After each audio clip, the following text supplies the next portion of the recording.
മണിക്കുട്ടൻ എന്ന പേര്. കരിപ്പയിൽ കന്നുകാലികളുടെ കച്ചവടം. പൊള്ളാച്ചിയിൽ പോയി മാടിനെ കൊണ്ടുവരും വിൽക്കാൻ. കന്നുകച്ചവടം കാരണം നാട്ടുകാരെ വിളിച്ചിരുന്ന പേര് കന്നുകുട്ടൻ.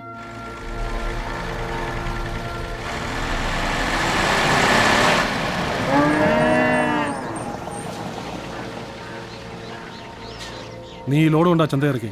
ആ പൊട്ടം കിട അവിടെ കാണും.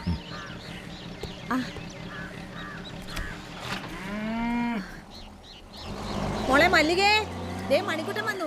എടി മല്ലികേ, നിന്റെ അമ്മ വിളിക്കുന്നു. അമ്മേ, ദാ വരുന്നു. മണിയേട്ടാ, ഞാൻ ഇപ്പൊ വരാം. അമ്മ ചായ വെക്കും. മോനിരിക്കും. നിന്റെ മണിയേട്ടനോട് പറയടി, നീ 2 ദിവസം കഴിഞ്ഞിട്ട് ചെല്ലാന്ന്. പറയാത്ത ഉഴപ്പേ ഉള്ളൂ.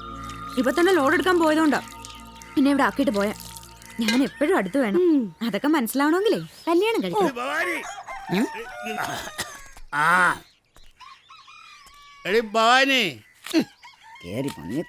കുറച്ച് വെള്ളം എടുത്തടി. അമ്മാവൻ ഇന്നും പതിവ് തെറ്റിച്ചിട്ടില്ല. നിന്നോട് പറഞ്ഞ ഇച്ചിരി വെള്ളം എടുക്കാൻ. ഈ മീൻ വെട്ടി കഴിയാതെ എഴുന്നേക്കാൻ പറ്റില്ല. വെള്ളം എന്തിനാണെന്ന് എനിക്കറിയാം. എനിക്ക് വെള്ളം തന്നിട്ട് മതി നിന്റെ ചാളക്കറി ഉണ്ടാക്കല്. ഒരു ദിവസം നിങ്ങളെ കാല് ഞാൻ വെട്ടി മാറ്റും. അന്ന് തന്നെ ഞാൻ ചവിട്ടി കൊല്ലോടി. സാധനം വെള്ളം ഞാൻ ഒഴിച്ചു തരാം. എന്റെ ഒരു ആഗ്രഹമാ. ഒരു 90 ഏറ്റു. അത് മതി. എടി കടലാമേ, പെണ്ണുങ്ങളായ ഇങ്ങനെ വേണം. നല്ല ആളാ. ഇന്നലെ തന്നെ വരുമെന്നും പറഞ്ഞു പോയിട്ട് അതിന് മാടിനെ കിട്ടണ്ടേ? ഒന്ന് വിളിച്ചു പറയണ്ടേ? ഇന്നലെ ഞാൻ ഒരു തുള്ളി പോലും ഉറങ്ങിയിട്ടില്ല. ഞാൻ ലോറി കിടന്ന് നല്ല സുഖമായിട്ട് ഉറങ്ങി. കന്ന് കച്ചവടം ചെയ്ത് കന്നിനെ പോലായി സ്വഭാവം. വെറുതെ എല്ലാ ആൾക്കാര് കന്നുകുട്ടൻ എന്ന് വിളിക്കുന്ന കന്നുകുട്ടൻ.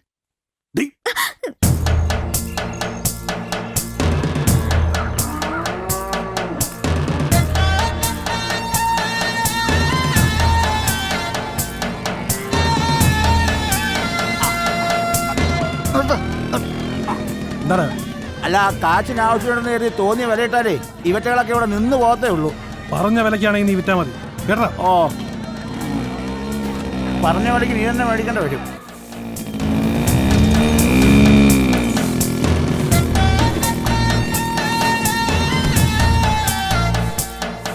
എടാ മണി, രാവിലെ നീ വന്ന് പറഞ്ഞു പറഞ്ഞ് ക്രാവ് വാങ്ങിച്ചത് 6000.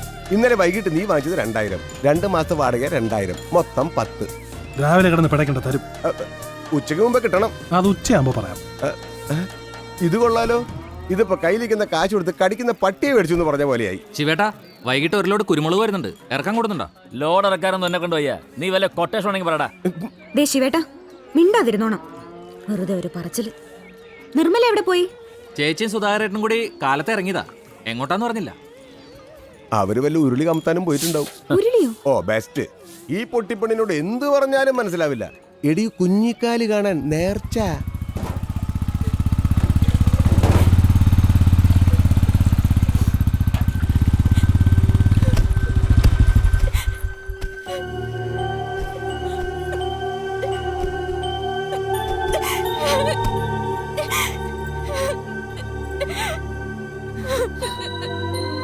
നിർമ്മലേ, എന്തു പറ്റി?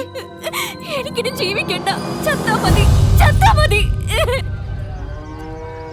എന്താടാ, രാവിലെ 2 പ്രാവശ്യം വന്ന് നോക്കി. നീ എവിടെ പോയിരുന്നു?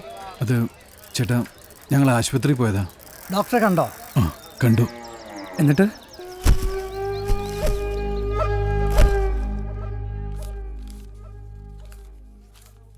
നിർമ്മലയുടെ കാര്യം ആകെ കുഴപ്പമായി. ഡോക്ടർ പറഞ്ഞു അത്രേ, സുധാകരേട്ടന് കുട്ടികളുണ്ടാവില്ലെന്ന്.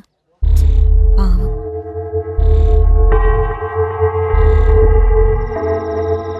കുറച്ചു ദിവസം കഴിഞ്ഞപ്പോൾ ഞാൻ കേട്ടു മണിയേട്ടനും നിർമ്മലയും തമ്മിൽ എന്തോ ഒരു അടുപ്പം തുടങ്ങിയെന്ന്. ഞാനത് കാര്യമാക്കിയില്ല. ഒരു ദിവസം രാത്രിയിൽ അത്താഴം കഴിച്ചുകൊണ്ടിരുന്നപ്പോൾ ഞാൻ വെറുതെ ചോദിച്ചു. ഞാനും കേട്ടു. നീ അതൊക്കെ വിശ്വസിക്കുന്നുണ്ടോ? ഇല്ല.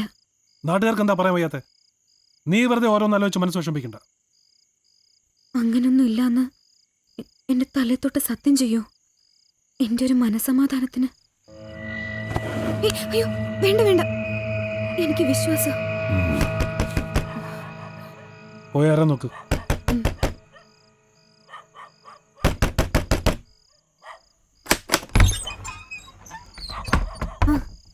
സുധാരേട്ടനോ?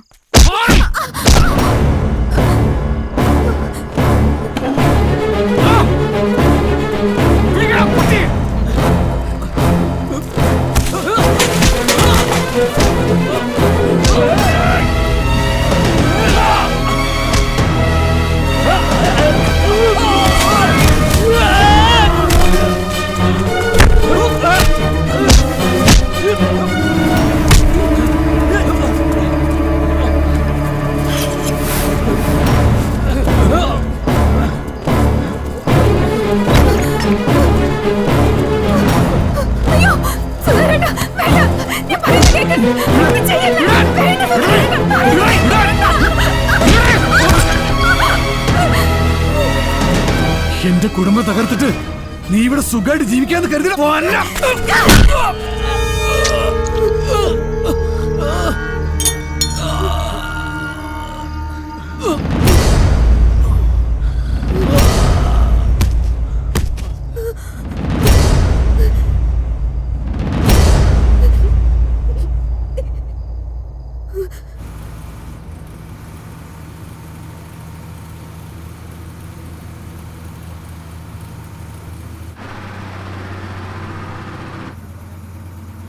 ഇനിയിപ്പോ 2 വളവും കൂടി കഴിഞ്ഞ കരിപ്പയായി. വീട്ടിൽ നിന്നിട്ട് നാളെ പോയാ മതി. വേണ്ട, അതൊന്നും ശരിയാവത്തില്ല. പിന്നെ ആരാ എന്താ 100 കൂട്ടം ചോദ്യങ്ങൾ, ഉത്തരങ്ങൾ, അതൊക്കെ പുറം അവിടെ കൊണ്ട് എത്തിക്കുക. അതോടെ എൻ്റെ ജോലി കഴിഞ്ഞു. ഈ ബസ് മടങ്ങി പോകുമ്പോൾ ഞാനിതീ പോകും. പണി കാത്തിരിക്കുന്നുണ്ടാവും. കഴിഞ്ഞതൊക്കെ കഴിഞ്ഞു. ഇനി 2 ആളും സന്തോഷമായിട്ട് ജീവിക്കണം.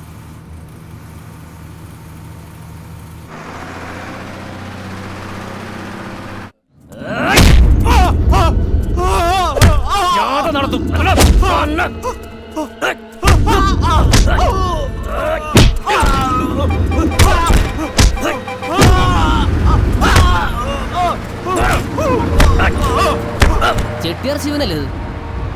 അതെ അതെ, ഇവനെ കൊണ്ട് ജീവിക്കാൻ പറ്റാതായാലും